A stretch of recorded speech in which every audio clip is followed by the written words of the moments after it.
This is Deborah Johnson for Women at Halftime, and I'm passionate about helping women use their untapped skills, resources, and talents to create their ideal work and lifestyle, making a difference in their second half. Well, hello there today. I'm so excited to have Russ Riddle with us today. And what a great subject we've got. It's actually one of my little favorite subjects because I'm such a nerd. Intellectual property and the entertainment industry. And it's great to have an intellectual property attorney on with us today because you're the real deal, Russ. Thank you so much for being here today. Oh, it's my pleasure to be here. But as you know, Deb, I'm more of an anomaly at law. So I may not sound like the stuffy lawyers that maybe some of your listeners have been used to. I don't know. Well, you know what? That's perfect. Perfect for me because I'm kind of a down-home country girl. So anyway, well, a couple little announcements as we start. When this is released, you can always look at my Facebook page, which is Deborah.Johnson. I do a lot of Facebook Lives these days, and you can click in there and see, some of those posts and articles. I write an article every week, of course. You can subscribe to that. But also, I do have a new book coming out this fall. I'm really excited about. Actually, it's the first allegory I have written. I've written musicals, so it's very similar to that, but it's really fun, called The Summit. So I just want to make sure that you're getting all of the news about that, The Summit, Journey to Hero Mountain. And I think you will be actually pleasantly surprised. It's a really fun book anyway. Well, let's dive right into some of my questions because Russ has quite the background and you have a humor background as well, which is like when you say I can't even say that word, anomaly of law. Yeah, it was very natural how that came about. Okay. I would go to various meetings, conferences, networking events, and people, they always get to the question, what is it that you do? Yes. And whenever I said, well, I'm an attorney, or if I said I'm a lawyer, their mouths would just open. They would just go, I can't believe you're an attorney. You don't sound like one. You don't dress like one. You made me laugh. I'm enjoying talking with you. You cannot be an attorney. And so that happened all through the years. And finally, this sweet lady, she said one time, honey, you're really an anomaly. And that light bulb just went on and said, attorney at law, anomaly at law. That really explains who I am. So that's where that came from. That's fun because, you got to make life fun, don't you? So if we can't have fun, why bother? I know. So, well, I want you, in your little words, to explain intellectual property and really about an intellectual property attorney and how that is different than another type of attorney. Now, I've shared on this as well how, we have a son who's a tax attorney. So, but how are you different in your intellectual property? Well, I'm a little more interesting than a tax attorney. My son wouldn't say that. I mean, no, he would actually. Well, there's so many areas of law. Mm-hmm. A lawyer cannot specialize or be up to date on every aspect of every area of law. Mm-hmm. And so I made a decision early on that I was not going to do tax law, for instance. It just didn't interest me. I wasn't going to do criminal law. I was certainly going to do civil law and more so transactional law as opposed to litigation and court work. I've done some of that, but I'm more happy with the transactional practice. But intellectual property, it's the name kind of gives it away. It's intellect, it's property of the mind. Mm-hmm. So when we come up with things, you mentioned an announcement a while ago that you got a new book coming out. Yes. When you wrote that book, that's intellectual property. The content of that is protected by copyright. And so there's different types of intellectual property. There's copyright, trademark, patents, and trade secrets. Those are the four main portions of intellectual property, but they're different. Mm-hmm. Copyright protects content. Trademark protects symbols, single words, short phrases, brands, if you will. trade secrets protect things that are secret. The best examples I can give is, one is the Coca-Cola formula. No Ah, one knows the whole Coca-Cola formula, supposedly. It's interspersed. The other one is the however many herbs and spices of Colonel Sanders Kentucky Fried Chicken. Whatever those secret formulas are, those are trade secrets. And that's okay. intellectual property, gives you a competitive edge in the market. And patents has to do with inventions, Hmm. novel things that weren't in existence before, or a novel improvement upon that kind of thing. So intellectual property protects those things that we create in our minds. And once we get them fixed in a tangible medium, then there are bodies of law that protect them.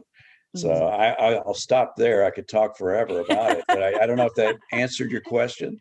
It did. It's very interesting to kind of see how, well, I'm familiar, of course, we're familiar with, a lot of people are familiar with the different types of, but how you went into this area. And, Okay. sometimes you just kind of fall into it a little bit of. Well, yeah, a couple of things in my background naturally led to it. Before I went to law school, I was a co-owner of a recording studio. And so you're creating recordings and music and all of that. Of course, music has copyright attached to it. Words and notes have copyright protection. Recorded music is a different copyright protection. And so you've got a lot of that already in there. And my undergrad was in journalism, which is all about writing and creating articles and that sort of thing. So I just naturally had a appreciation for what artists, writers, composers, what they come up with, and that it's worthy of protection. And I wanted to know more about that. So I took we have certain things in law school we have to take. Primarily, they're trying to prep you to take a bar exam, so the law school gets high, rankings because their students are passing the bar. But you do have some electives you can take, and I took Right. media law, I took copyright, entertainment law, different ones like that, because I was simply interested in it. And then the law firm that I first went to when I got out of law school, we represented the Fort Worth Star Telegram and ABC News affiliates in the area. And we also represented a live music venue that was in existence at the time in Fort Worth, which is my hometown, called Yeah. Caravan of Dreams. It's no longer there, but it was a live music venue, and we represented them on some of their contracts. And so I kind of merged what I had in my background with the law firm I picked, and then I just went from there. And then a headhunter found me to my next spot. So it just 30 years now. Wow. What I really love is that you have that background in music and in production and understanding that. And you didn't just one day say, oh, intellectual property, this is, this little part, but you had actually that sort of bent of where you were going, and that led to Right. it. Yeah, it was just natural for me. I had an understanding of a lot of the concepts because of my background, and wanted to know more and how I could protect intellectual property owners. And so Yeah. that's basically what I've spent my career doing. I think it's really good for people to hear this right now as well, that are reinventing their life. I work with people all as well at the halftime of life. There's so many not using their skills, their experience, but understanding how much they have already and then build on it. You did this at the beginning of your career. You were kind of ahead of the curve, but but you built on that. Well, life happens to everyone. And we Exactly. certainly have seen that in the last 18 months, 24 months. And Right. people are fine. And technological advances as well. Anyone can publish Of something. course. You don't have to have it, talk people into putting it on the radio. You could simply self-broadcast, self-publish, all of these things. And everyone has creativity, Right. whether they think they do or not, they do. And so I think they're having to find what's within them and what they have to say. And the pandemic really forced a lot of people to find something else and So maybe there's some blessings in what we've been going through in the last couple of years. Yeah, I really think so. It's kind of pushed it a little bit, of what people have to do to be, to use what they have. And Right. yeah, definitely, definitely. And, I was thinking about the first album that I did way back when, and, how we had the boards and we had, anything had to be changed, had to be printed out and, all of this. I mean, everything's, I'm working with people around the world now on artwork. It's just, and it's a click and an email to find the PDF and samples and Oh high yeah. res and low res. It's just a really amazing what you can do. Right. So I remember, as I'm sure you do, in the recording studio there were these 2 inch or 3 or 4 inch oh yeah, wide analog tapes rolling, yes, yes. and the mixing board was manually done. Now those things are automated. We've come a long way. Long way. I still have some of that 2 inch tape from my first album and the cassettes. Yeah. Boy, oh boy, we can regress. Well, you've got an impressive list of, former clients. And was there like a common thread, and how were you able you had a headhunter, you said, find you. Yeah, I was at that first law firm in Fort Worth, and a headhunter came looking Okay. and found me as one of the candidates. A company called Lyric Studios was Mm-hmm. looking for another in-house counsel attorney, Mm-hmm. and they specifically wanted someone who knew about music, Mm-hmm. to handle the music elements, and a little bit of the entertainment industry and television and that sort of thing, and book publishing agreements. Mm. Lyric Studios might not ring a bell, but at the time it was a family owned company that had two PBS shows. Mm. One was Barney and Friends, Ah, Barney the okay. Purple Dinosaur, Baby Bop, BJ, that whole bunch. And the other one was a Wishbone, was a Jack Russell Terrier that was on PBS for a while. There was a company owned, and I was in Fort Worth. They were in Dallas. I ended up getting the gig, and I was there for the next 7.5 years of my career. Mm. But during that time, a British company called Hit Entertainment bought us, and they brought to the table Bob the Builder and Angelina Ballerina. And then, so now this merged company owned those four properties as well as some lesser known ones. And then we took a merger of Goulet Entertainment, which is Thomas the Tank, Thomas and Friends, the little the television show and Right. books, and that have been around forever with the little train. Yes. And so that's where those are probably some of the past clients that you're talking about. And then while we were there, we were doing a bang up job in the mass market. There was a faith-based show called Veggie Tales that was doing very well in the faith-based market, but they wanted to get into Target and Walmart and all of the secular and on a grander scale. And so we had a contract where we did that with them. So worked a little bit with Veggie Tales, and fast forward a few years, you make these relationships, and everyone goes to different companies throughout their careers. Well, I currently represent the voice of Larry the Cucumber, the guy that was the voice of that, and he's in his other endeavors. And so, you have good relationships, and they come back. And so through the years, have just added to that as we went through. How much fun is that? So, but again, it was being at the right place and, being able to, with those connections, and one thing leads to another, doesn't it? It's all That's right. relationships. That's what this Well, business. life's about relationships, and business is all about relationships. It And is. you just gotta you don't want to burn bridges because it's a small world. Yes. And Oh boy, do I know that one. Yeah, it's really interesting. I mean, in different ways, but I've done a lot of different work as musicians, and so you do a number of different jobs. Of course, I've done the large headline shows, but I've also worked at hotels. And I tell you, you never work with just one catering manager. They're always switching hotels. Oh, now I'm at Disney. Oh, now I'm oh at the yeah, Ritz, or now I'm yeah. at Remember when we worked together back at so and so? yes, Are you still working? Can you help yeah. me with this? I know, pretty fun. So, well, you focus on, preserving and leveraging your IP.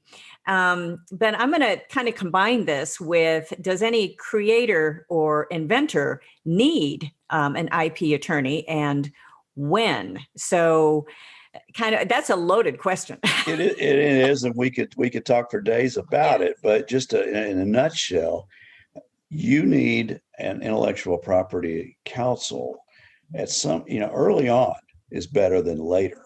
Right. Because once you start putting your intellectual property out there are some not so nice people out there that will beg, borrow, and steal, claim as their own, and do all sorts of things. And so you want to make sure that you have started in the beginning protecting it. You want to make sure you're registering your copyrights with the Copyright Office. One thing I'll mention real quickly is a lot of people have a myth that they think that you have to register to create the copyright. You do not. Once it comes out of your mind and goes into a tangible medium, ink on paper, saved in a hard drive, on a video recording, if it's fixed in a tangible medium, it's something you can hold in your hands, if you will, the copyright's in place. But to avail yourself of some of the advantages of the Copyright Act, if you ever had to sue, for instance, and I certainly don't advocate suits, most of the time that's not necessary. You can just do a cease and desist and it handles it. But if you had to, you have to have registered with the Copyright Office. So you just need to understand those things. And then, with trademarks, those are very valuable to you as the owner. That would be the name of your brand. It would, the source identifier, if you will, the Disney scripted word underneath which all of that great work exists, whatever your brand is. And you want to make sure that you are protecting that so that you stand out in the marketplace, but also so that your consumers don't get other people's products thinking they're yours, and vice versa. And so there's a lot of reasons why you need to speak with someone and get counsel. A, to set it up where it's protected, and B, to be able to police that on a going forward basis, because there are some people that won't ask, they'll just take, and you need to have remedies.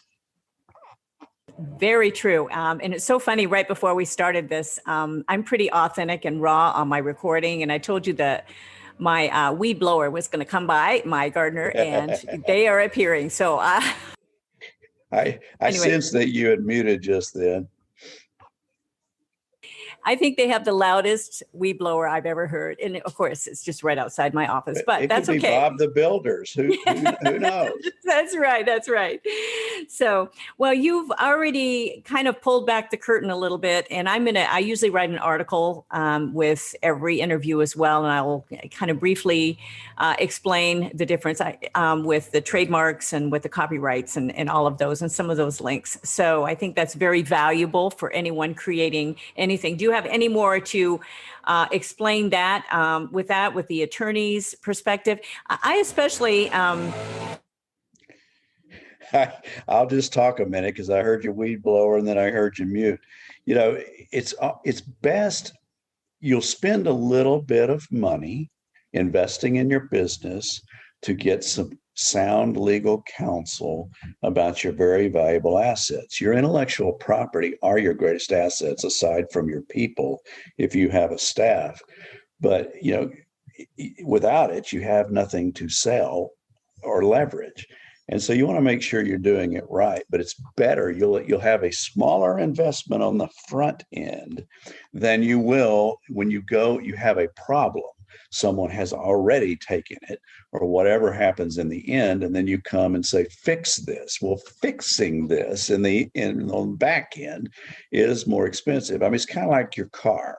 Okay. When you hear a weird noise or it's behaving, get it to the shop because it will cost you less. Don't turn the radio up. Just drown out the noise and keep driving down the highway because you're going to do more harm and it's going to cost more. Same is true with getting professional advice, whether it's legal, accounting, whatever it is. So get it up front is what I would implore your listeners to do. Great advice. And thank you for just kind of leaping right in there because, my blower, it's right outside my window. He wouldn't be able to hear me anyway. I just think it's funny because it doesn't matter when I schedule these. It's like they show Well, up. life goes on. They're not all Yes. just stopping while we're on the air. We just keep going. And your point, though, because I had a direct experience and, I paid for different attorneys, but in one of my musicals with a writer I had hired to help me bump up a script and was going to put his name completely on it and take mine off. And it was not okay. And I found the top attorney for what I needed in my area with music theater and specifically for music theater. So it was very fortunate in that, I was able to have that. But again, I didn't have this contract into place before I started. And your advice, you know what? I do that. I did that with every single one of my actors then before we launched at any of my musicals, they signed. Right. Yeah, and that's a great thing that we could mention Yeah. is you want it in writing, you want it in a contract. Any kind of intellectual property needs to be dealt with in writing. There are oral contracts of other types that are enforceable, but not so with intellectual property. You need it in writing. Yes. And you're talking about probably a work for hire situation with independent contractors. Yes. And more we're using independent contractors, outsourcing things, not using employees. And it is more important with your intellectual property when independent contractors to have it in writing, have work for hire language in there that makes it clear that they're doing it for your benefit. You're hiring them, work for hire. And assignment verbiage, because sometimes the work for hire might not hold up because there's only certain categories in the law that can be work for hire. So you also want that assignment clause in there. Very important. And if you'd have had that up front, your life would have been so much easier. Oh my gosh, it was so stressful. I'm just really thankful it got taken care of, but very stressful. I had him actually do 3 contracts at the same time. And I had an attorney as my stage manager. And she made sure every single actor on both of all of our stuff, everybody has signed everything from going then forward. Yeah, and it's important that you do hire someone that's well-versed. A lawyer, as I said early on, I'm not an expert in every area of law. Yeah, no one is. And so just because you have a go-to person, he or she might not be the right fit when it comes to your intellectual property. They may be, but check it out and get someone who's well-versed. That is a really good word of advice. My son, who's a tax attorney, won't even look at contracts. Entertainment, he says, that's not my field. And he's right. Yeah. And when my clients ask me about the tax implications, I say, call your tax lawyer or your CPA. I'm not your guy. Yeah, that's great. That's such great words of advice. And it's really, I'm pretty honest on these. It's really reminding me, even though you do a work for hire, I do some work like through some of those organizations like Fiverr and all of these commercial use, you get the commercial use. And I have done this with every book, every project, but it reminds me how important it is, even on this one, for me to make sure I have that completely done, even though they say commercial use on clicking the box on I make sure, like you said, the written contract, because I want that in my hand and in my records that I have that commercial use. Absolutely. For artwork, for drawings, for anything. So that's a great reminder for anybody creating anything. Such a great reminder. So I appreciate that you even mentioned this, like, oh yeah, I got to make sure I'm highlighting this in my notes.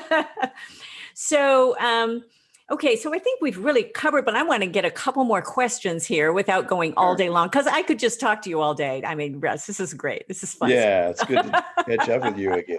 It really is. So, and I'll just kind of tell our audience that, I was vice president and president, of course, of our chapter of our speaking organization in LA, which are our National Speaking Association in LA chapter. And but the year that I was vice president, that you came to speak to our chapter, and I have your little book of your Anomaly at Law. And we'll talk about that before, if anybody is interested. It's a great one because, it's different than when I taught music business. I had that 600-page book on music business and copyrights. Oh, am I ever going to look at that? But this is a guide that's so simple and easy to look at. So, and we'll talk about that in a moment, but I wanted to ask you if you can put these here. You've already said a lot of this. Are there general ways that you can maximize your intellectual property?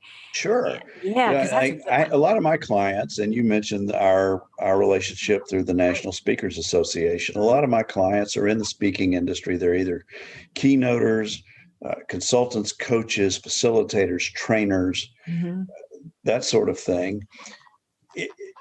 They come to me because I know their business, right? And so it helps not only that intellectual property lawyer, but that we know the ins and outs of the business. And what was the exact question? I just started. It's okay. It's all right. But general ways you can maximize. What I'm looking is like double dip. I call it double dip, triple dip. How can you maximize? Okay. For instance, so I that's the reason I went into all of that. So you give a keynote. Okay. Well, that can lead to a workshop. A workshop can lead to another workshop, and it can lead to online follow-up trainings. What I would say is once you have creative content in place, whether it's music, curriculum, whatever it is, you can repurpose that. You own it. And copyright is really a bundle of rights. And what that is right to reproduce it, right to perform it, right to display it, all those things, but also the right to create derivative works. So you can take that piece of work and maybe it's you did a 4-hour workshop that maybe you then chunk that into modules, and it becomes an online learning, which gives you passive income. People go online, purchase it, and they can access it, and money starts hitting in your Venmo or your PayPal. There's ways to do that, and you can create series of things. And also, if it happened to be workshop curriculum, or that sort of thing, you can also train the trainer and license other people to present your material, whether that's they're an entrepreneur out there doing it that way, or you could sometimes license it to a company who has an internal training department that you license them to train your stuff. And so there's so many ways that you can slice and dice and license, and it really is. There's the sky's the limit of how you cut that into chunks, repurpose it, make it in a series, online, all sorts of things. And that's what I would say to you is look in the different licensing possibilities. I'm talking about you licensing your own stuff, your own content out to others to use, and that's valuable. And they pay for that. They can pay for the materials. They can pay for the annual license. They can pay for sharing revenue with you on the back end. There's all kinds of ways to monetize that. So look at all angles. Right. That's such great advice. I think my one word of caution coming into this, let's get the plan together, but make sure you can manage it. So manage is manage. I don't know how you meant manage. Maybe be able to handle it all. It's a lot. I also want you to be able to manage your content. So here's what I would say to you: it can be delivered in a couple of different ways online. One, it can be downloadable. Or the other one is it's streamed on your platform only. I recommend the latter because once you allow others, even though they paid you for it, to download it onto their devices, they're not supposed to share it. They will. They will. I know exactly where it'll end up. You lose control of your content. Where if it's on, yes, professional hackers can still hack a streaming system, but we're talking about the average, person. Right. if you keep it on your platform, you keep it protected by passcode and passwords and access links and number of accesses they can even have. All you can set the rules, and you Right. can control how your content is consumed. So Right. I would, if you go to do online items, I would suggest that it be on a streamed platform you control as opposed to downloading it, because then you lose licensing opportunities that way. Right. It goes Right. viral without you even getting money. Yeah, yeah. Great, great. Especially for like videos and online courses and all of that. Definitely. Right. That's a But I great word mean, of same advice. is true for webinars, podcasts, Yes. Yes. anything that's Mhm. digitally, MP3s, MP4s, Right. control them. Right. Right. Yeah, definitely. Definitely. So, oh, good. That's wonderful, wonderful word of advice. Now, I don't know if you're free to share any best and worst case scenarios that you've either heard of or been a part of. But I mean, I share my you know, with my musical sort of illustration. Boy, that one was a big one for me. But or do you have any of those that have stood out Well, to you? yeah, I won't mention names or Right. anything, but there was a situation where it involved using other, third-party material. Okay. Mm-hmm. And it was presumed to be in the public domain. And by the Mm-hmm. way, just so your listeners understand, public domain does not mean publicly accessible. If it's Okay. on the internet, doesn't mean it's public domain. Most of Yes. what's on the internet is, in fact, protected by copyright. So be Hmm. careful. But anyway, it's a situation where they had presumed, did a little research, but not enough, relied on Hmm. some other people, that something was in the public domain, and it wasn't. And Uh, that particular thing became very successful. And so, mhm. when you become successful, people notice. Yes. And Yes. so one day, the songwriters of this particular piece came knocking and Mm. said, We wrote that. And Mhm. no, you didn't. It's public domain. Well, yes, we did. Well, cut to Mhm. the chase, they did. And so that was it's a scenario that you never want to find yourself in. So when using third party materials, be very diligent. Mhm. Don't take just anybody's word for it. And, you can say something's public domain, but if it's not, it's not. Yeah, you really have to do your research, and music, it's Harry Fox, you do your research all the way through there and to make sure, um, everything Yeah, and is, make sure the source that you're relying. yes. Now, Yeah, reliable source. there's a lot of quote unquote public domain sites on the internet. Right. Some are reliable, some not so much. Yep. And so, one that I would commend to you is Duke Law School. Oh, I okay. tend to rely on law schools. They seem to know what they're talking about when it comes to law items. And they have, as part of their Duke Law School website, they have a section on public domain works, Oh, old good. movies, old books, things that have fallen into the public domain legitimately and may Wow. be used. And so, go to a law school, as opposed to, Billy Bob's chicken Right. fried steak, automobiles, and publicdomain.com. No, Good, good. yeah, I will put that link into the show notes too, because that's a great one. And it's a very, very reliable, yeah, you can and look it if up that, and put the yes, exact link in there for them. exactly. Yeah, Yeah. that'll be very helpful. So I love, that's the nerdy side of me coming out, but I love finding those little sources because they save you time, a lot of time in the Yeah. long run. Like there's some Irving Berlin things Hmm. that are now in Yes, the I public know. domain. There's some Yeah. old movies, classics Hmm. that are in the public Yes. domain, and you can use snippets from those because they Right. are free to be used Free to now. be used. Yes, yes. I was in So college yeah, and did this great arrangement of God Bless America. And I had a publisher want to publish it, and they said, can't do it. So I had to change it to America the Beautiful and do the same. right. But, hey.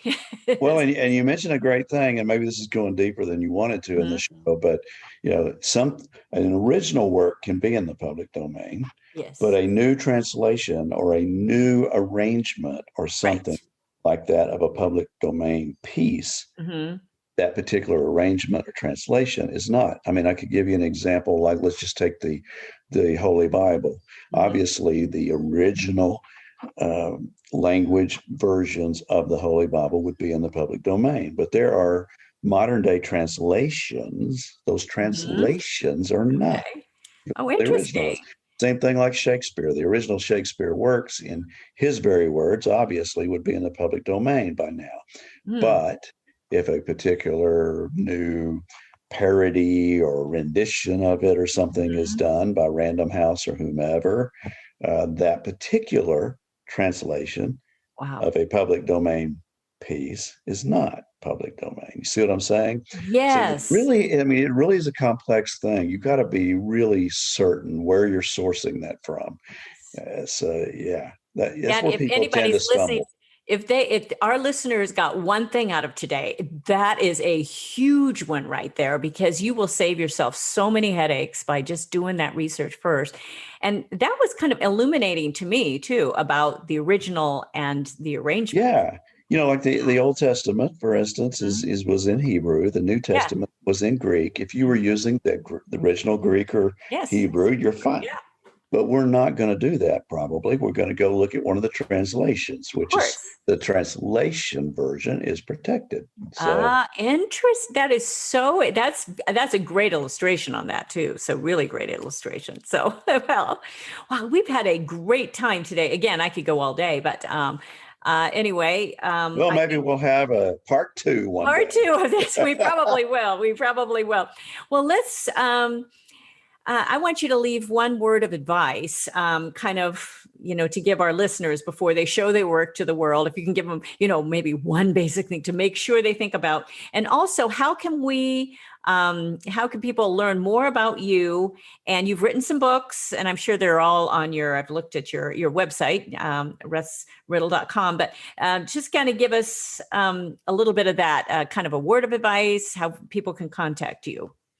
Okay, well, I mean, a couple of pieces of advice, just really succinct. One is, if you want to use third-party materials, if it's not in the public domain and it's not yours, you need a license. Period. Don't rely on the so-called fair use. Okay. We could do a whole show on fair use, and people get real reckless with relying on that, and you don't want to do that, because fair use is not an alternative for a license.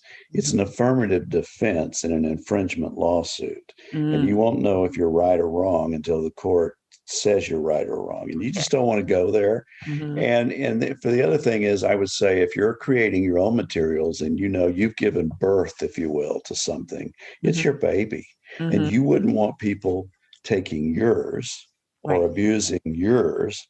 Don't do that to theirs. It's all about each respecting each other's creative endeavors. And you're smart. Every listener is smart. They've got their own creativity. Come up with your own. One of the biggest things is always using other people's quotes. Okay, we could unpack that, but we won't. Just if you want to be a thought leader and you want to become known in your own right, come up with your own quotes. Why are you using everybody else's quotes? So I could go on, but create. That's good for the world. And keep on doing that. You can find out more about me at russriddle.com. That's RUSSRIDD as in dog, LE, russriddle.com. If you want to look at I'm on Facebook personally, but my business page is Anomaly at Law. You can find my Facebook page there. Shoot me an email, russriddle@verizon.net. There's my personal email. Oh, that's great. That's great. This has given so much value here, because it's such an easy conversation with you, and it's really fun for me. I always learn something. I love doing podcasts because I'm always learning. Of course, I'm kind of a sponge, but this has been just so great. I just appreciate your time, because I know you're sure. I've had a blast. Yeah. Okay, so for all of our listeners, thank you. And make sure, if you are not getting the articles, that at least you look this up and make sure that you get it. And I also put out This is on YouTube as well, the MP3 of it. But the womenathalftime.com, you can go there and find the podcast very easily, womenathalftime.com, and listen, share it with someone. That's the best way. It's just these relationships. If you think someone else would enjoy this, and I'm looking to kind of spread the news, so you to subscribe and keep listening. Next week, we have I'll be talking about the impact of forgiving yourself first. Great subject, because a lot of people are living with this shame and blame right now, and this self-criticism and deprecating and the whole thing. And I'm kind of one of those that use self-deprecation, but in fun. But we have to be careful about, the forgiveness, and those things come up, and that we end up feeling guilty. And so we do extras and all of that. But I'll be talking about that next week. So make sure that you tune in, and you can contact me anytime, womenathalftime.com, goalsforyourlife.com, Deborah Johnson Speaker. I have a number of websites you can get there from anywhere. So thanks again, Russ, for being with us. And we'll look forward to being with everybody again next week. Thank you for joining us on Women at Halftime. Visit goalsforyourlife.com or womenathalftime.com for many more resources, downloads, and programs, or to get in touch with me. I'd love it if you leave me a review and tell your friends. So until next time, this is Deborah Johnson signing off.